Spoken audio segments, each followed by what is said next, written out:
So, good morning, friends. I'm Neeraj Gupta again, and taking this video lecture series on electrical measurements and instrumentation, a regular subject of second year electrical and electronics branch. In previous lecture, we have talked about measurements, their classifications, their methods, and very few aspects of basics, that is the generalized instrumentation system and measurement system. Today we will take on these topics to a further level. So here we will discuss about the characteristics of the instrument,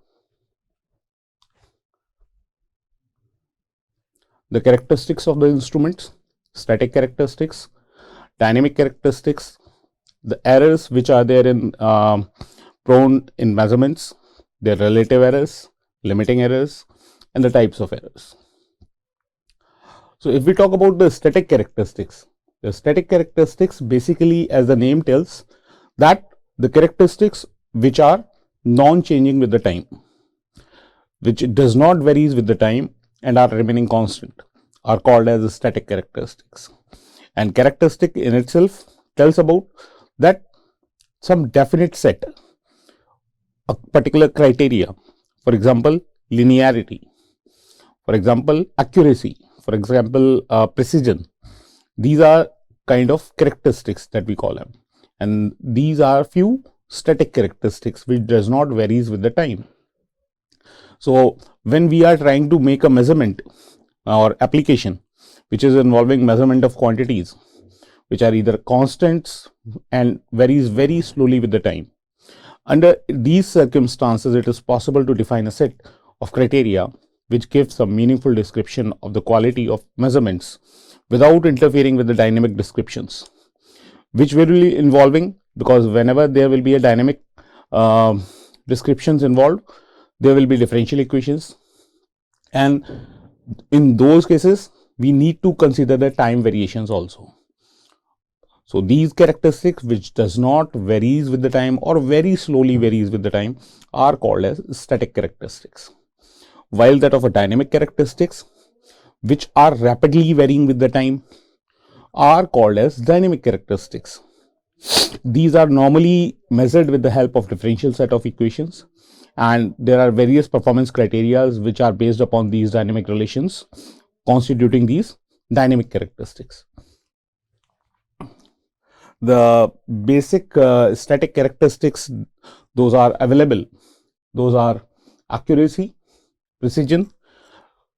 Precision also sometimes can be confused with the term repeatability, reproducibility. There is tolerance, range or span, linearity, sensitivity, threshold, dead space, resolution, drift. These are few of the static characteristics. So if we define these characteristics further, the accuracy refers to as the closeness with which the measured value is reaching towards the true value. Now here comes the two terms, the measured value and the true value. The true value is the standard value which we specifically know, or which we specifically measure with the help of standard equipments, or we can say absolute instruments that we have studied earlier in the first lecture. So with which the measured value is approaching towards the true value, the more the instrument is said to be accurate. While that of a precision, it is also sometimes confused with the term as with accuracy. The precision refers to a degree of agreement within a group of measurements. That means that when we are repeating a particular experiment again and again, then it should give the same repeated values which are closely related, as the meaning of the word precision defines. Precision comes from precise. So precision is a term which describes an instrument's degree of freedom from the random errors. If a large number of readings are taken for the same quantity by a high precision instrument, the spread of those readings will be very small. There will be very much lesser variations in those readings. Precision is also or incorrectly confused sometimes with an accuracy. How it is confused with an accuracy? So if we want to differentiate these two aspects on a basis of an example, we can have an example of a dartboard. So this is a dartboard. For example, we consider it like this. So this is a dartboard. Whenever a archer or a dart is being thrown to this, and if it is repeatedly incidenting upon this target, so what happens in those cases? The accuracy is good, and also because it is precise, so that will be closer to each other. So it is accurate as well as precise. But sometimes what happens when we are hitting a target or dart again and again at the same point here, then accuracy is not good, but it is precise. So we can differentiate here that every accurate instrument will be precise one, but every precise instrument will not be the accurate one. So this is the basic difference between these two aspects, that how we can differentiate these things. So high precision does not imply that accurate instrument is there. A high precision instrument may have a low accuracy, while low accuracy measurements from a high precision instruments are normally caused by the biasing in the measurements, which is simply removable by the recalibration. Then comes the terms repeatability and reproducibility. Repeatability and reproducibility means approximately both of the terms are quite correlated and very much same, but they are applied in different contexts. Repeatability describes the closeness of output readings when the same input is applied over a short period of time with the same measurement conditions, same instrument, same observer, same location, and same conditions of use which are maintained throughout. So repeatability basically defines everything should be same. Observer, measurement conditions, method, everything should be same.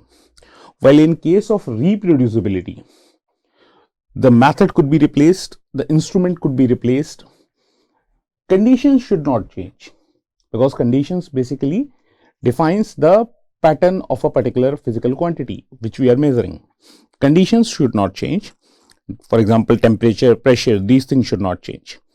If even after that the same output is repeated for that experiment, then it is considered to be reproducible.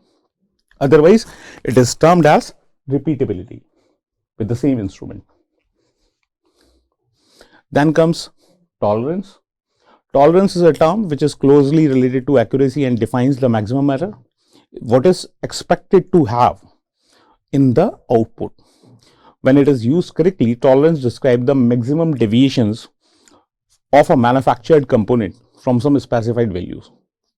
For instance, there are crankshafts which are machined with a diameter tolerance quoted as so many microns in the ranges of 10 to the power minus 6 meters. While in case of electrical circuit components, for example, resistances are having a tolerance of around few of them having a tolerance of around 5% of the specified value. So one resistor is chosen at a random from a batch having a nominal value about 1000 watts and tolerance is 5%. So it might have an actual value between 950 to 1050 watts. So this is a range in which it could have a value. That is what we call as a tolerance. Then comes range and span. The range or the span of the instrument defines the minimum value difference between, if this is an instrument scale, minimum, and this is maximum. So difference between the minimum and maximum values of a quantity which is an instrument is designed to measure is known as its range or a span. Then comes a characteristic which is very important, that is linearity. Linearity basically tells that for a particular measured quantity, whatever the measured quantity is, This is measured, the quantity which is being measured.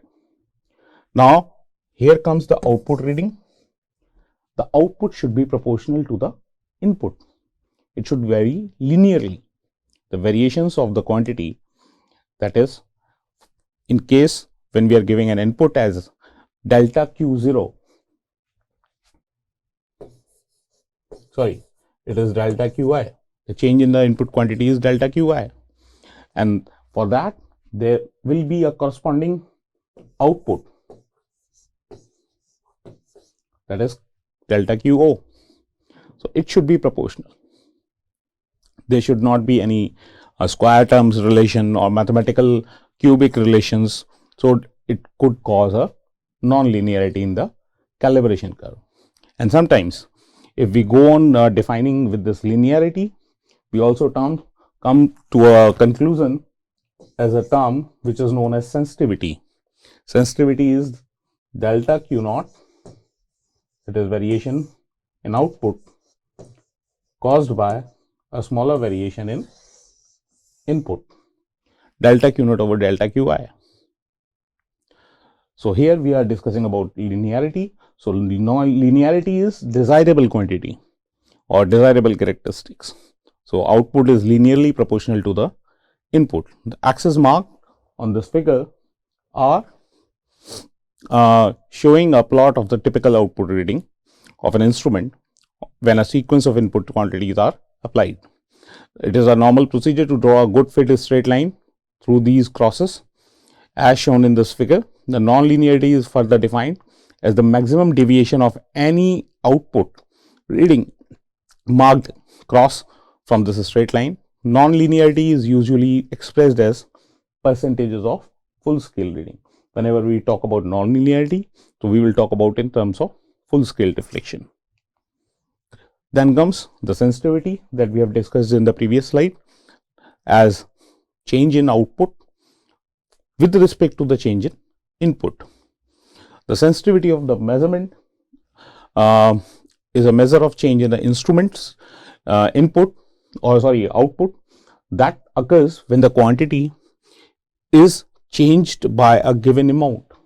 That is, a smaller variation is being done in the input itself.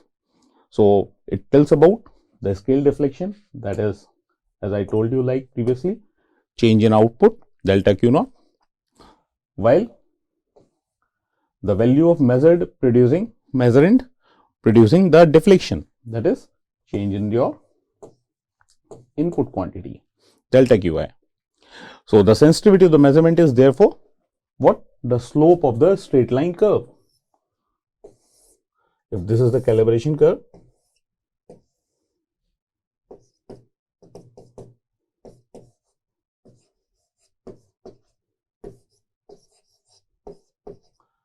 Qi,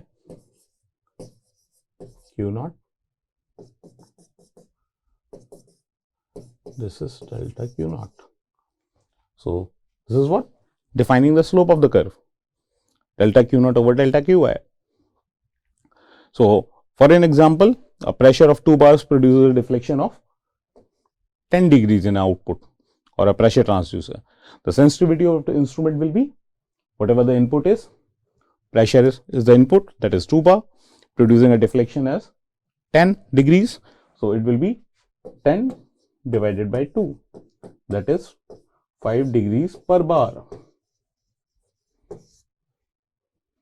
So assuming that the deflection is 0 when the 0 pressure is applied. This is first assumption, that initially the reading was 0. So the sensitivity of this instrument or transducer becomes the 5 degrees per bar. Then comes threshold, another important characteristics.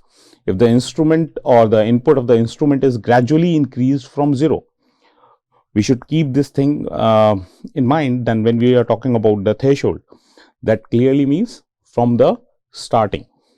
When we are starting an instrument or a measurement, then only we are talking about the threshold.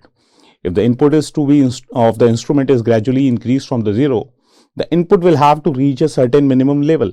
Then only it will be the instrument will be responding. Before the instrument reading is changed or output reading is changed. So the minimum level of input which is required to produce a detectable output is known as the threshold of the instrument while we are doing the starting of the procedures or starting of the instruments. So manufacturers vary in the way that they specify the threshold of the instrument. Some code these absolute values, whereas others code the threshold as a percentages of full scale readings. As an illustration, a car speedometer typically has a threshold of around 15 kilometers per hour. It starts when a car is having a speed of around 15 kilometers per hour.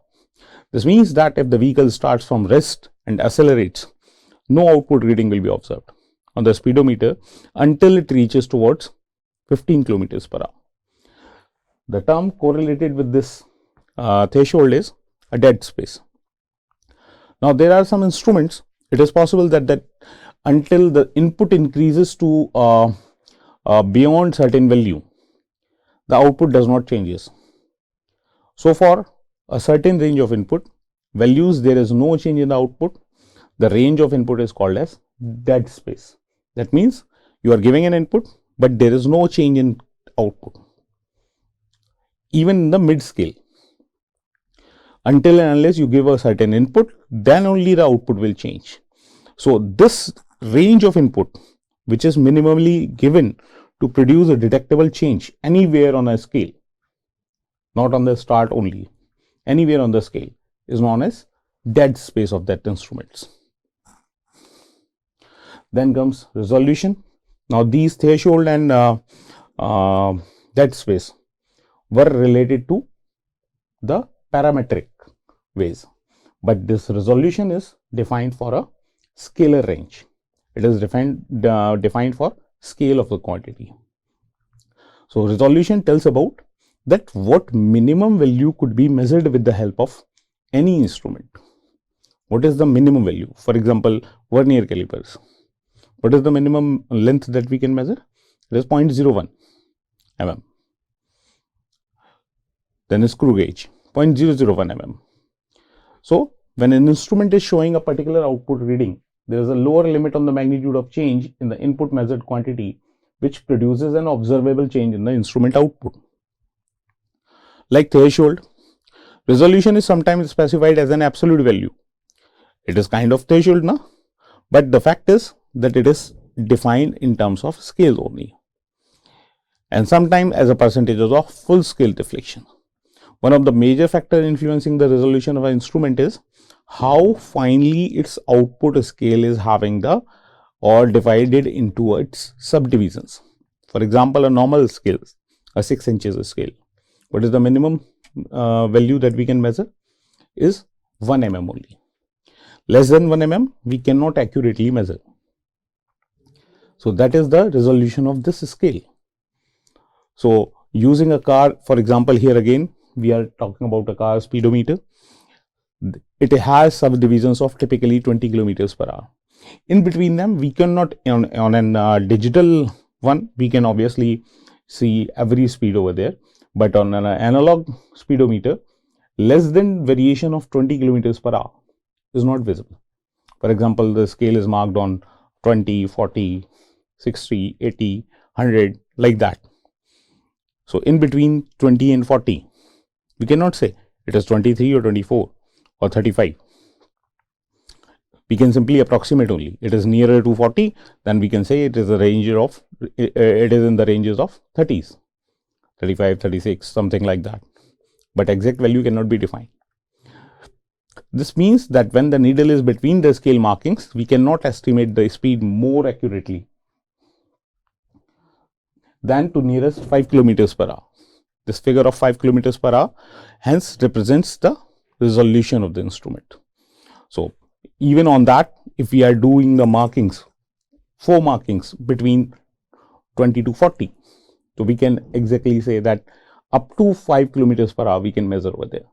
So, resolution becomes minimum 5 kilometers per hour. That is only measurable. Then comes drift.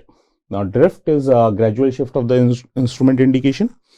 So, gradual shift causes over an extended period of time with which the value of the input variable does not change. The zero drift, there are some specific types of drift: span drift, zero drift, zonal drifts. There are few drifts which are having some certain specific variations. Now here the zero drift is defined as the deviation of the instrument output with time from its zero value. For example, if we see the characteristic of this zero drift, it comes as, if this was the nominal characteristic which is shown with the help of a dotted line, characteristics with the zero drift comes as the output is shifted on a y scale and it is starting from a specific value and the slope is maintained. So this is zero drift. The whole instrument calibration is gradually shifted now by some specific amount. Now if there is a proportional change in the indication all along the upward scale, then the drift from the nominal characteristic is called as sensitivity drift. Now here the sensitivity is changed.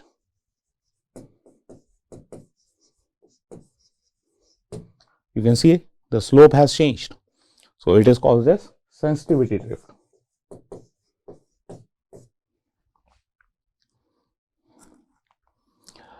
Then comes, there are few more dynamic static characteristics that we can correlate upon.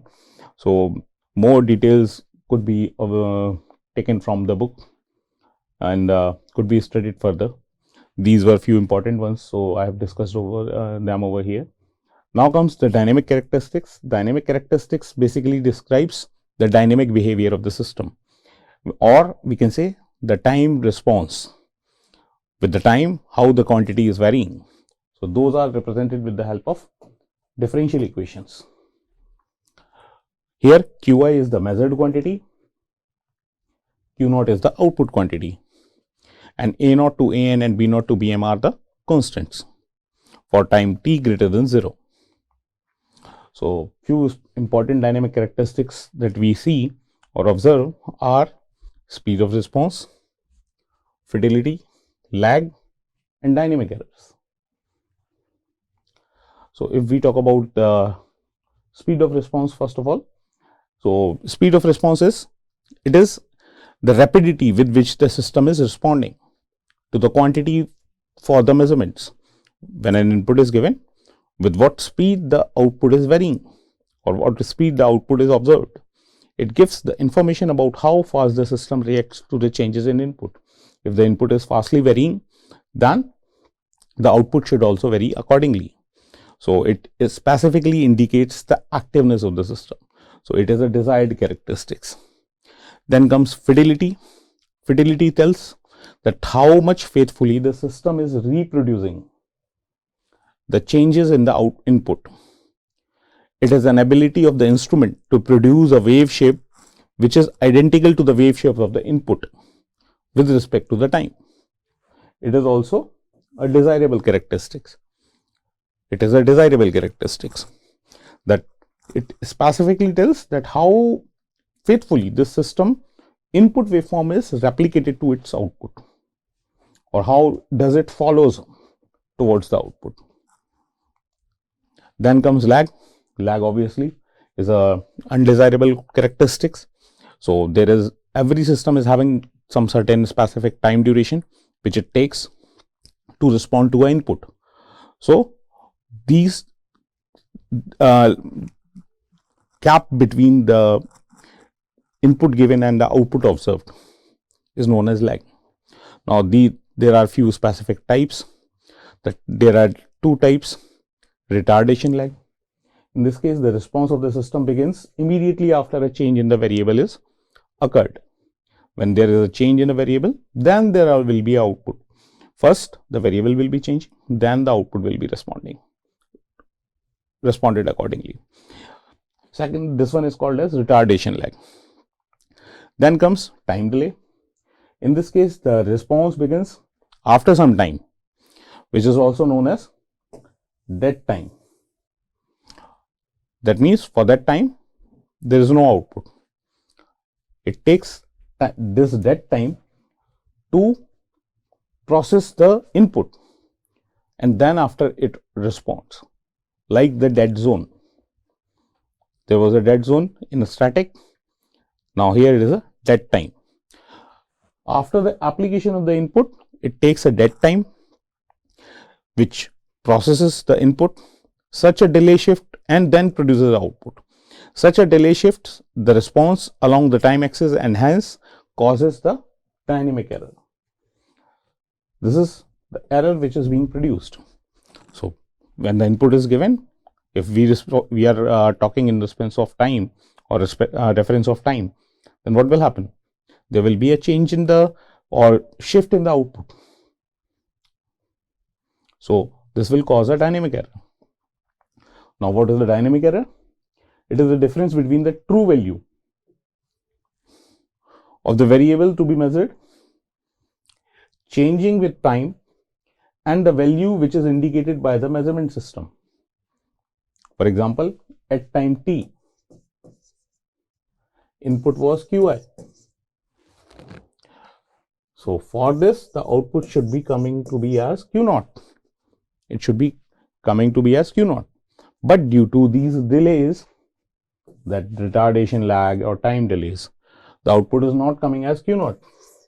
At time t, it is coming as q naught dash. So this is what the difference between the true value of the quantity. But after some time, it comes to be as q1. But that at that time, the t has elapsed. The time has passed. So it is causing a dynamic error. So if we consider this as zero static errors, ये भी तब है. This is also with the case when this dynamic error is assuming zero static error firstly. Now, coming to the important definitions of this true and measured value, as I told you briefly previously with the characteristics, the true value for error analysis, the true value is, it is not possible to determine the true value of the quantity simply by experimentation. The true value may be defined as an average of infinite number of experiments, infinite number of measurements. When average deviation due to the various contributing factor approaches towards zero, then we consider them as a true value. But as so many experiments, infinite number of experiments cannot be done on a simple quantity. So for that, absolute instruments are used. Then comes measured value. They will be defined as an approximated value of the true value. For this, approximation is being done with the help of instrument. It can be found out by taking several measured readings during an experiment, by applying suitable approximations and physical conditions. That is by experimental value, we also call it as.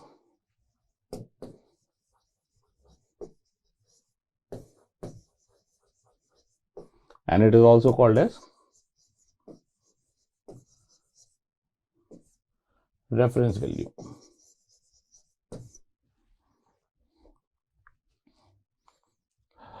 Then comes limiting error or guarantee errors. Limiting error basically tells about that it can be better clear from the following example. Instead of giving a definition, we should give an example for that. Suppose there is a manufacturer who is manufacturing an ammeter, current measuring instrument. Now he should promise that whatever the measurements are being done, that are doing the measurements in a specific limiting values. For example, if he is saying that if you have measured x value, then this x is within the specified limits of plus minus 5%. So the range of measurements could be x plus 5% to x minus 5%, or we can say vice versa. So this is largest value, largest possible value, and this is minimum possible value.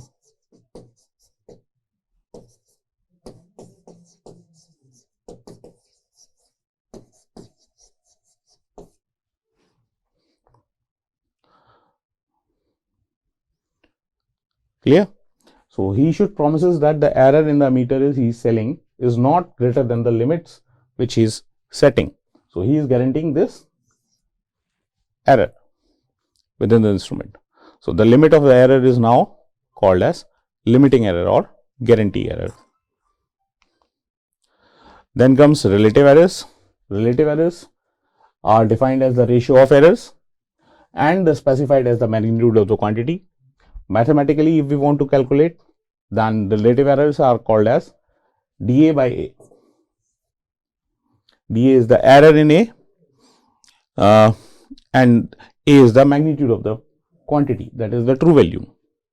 Now here we are interested in computing the resultant limiting errors under the following cases by taking the sum of the two quantities. For example, if a mathematical expression is V equals to IR, or we instead of this is addition of the quantities, no? So we take an example of instead of that we take an example of V equals to V1 plus V2. So if the expression, mathematical expression is like that, we can write if the quantity is A equals to A1 plus A2 and two measured quantities are there like voltages. Now the relative incremental value of this function can be calculated as relative error dA by A equals to dA1 plus A2 by A. Separating the each term as shown below and by multiplying and dividing the A1 with the first term and A2 with the second term, we can have dA by A equals to A1 dA1 by dA1 by A1, A2 dA2 by A2. From this above equation, we can see the resultant limiting error is equal to the sum of the products by multiplying the individual relative limiting error by the ratio of each term. So we can simply write it as the limiting error, overall limiting error is dA by A equals to dA1 by A1 plus dA2 by A2. That is the sum. It is simply the summation. The limiting error in A1 was somewhat x, I can say, or x1, or relative error in A2 was x2. The total relative limiting error of A1 plus A2 becomes x1 plus x2. So this will be the case. So further errors will be discussed in the next forthcoming lectures that we will talk about. Thanks and Jai Hind.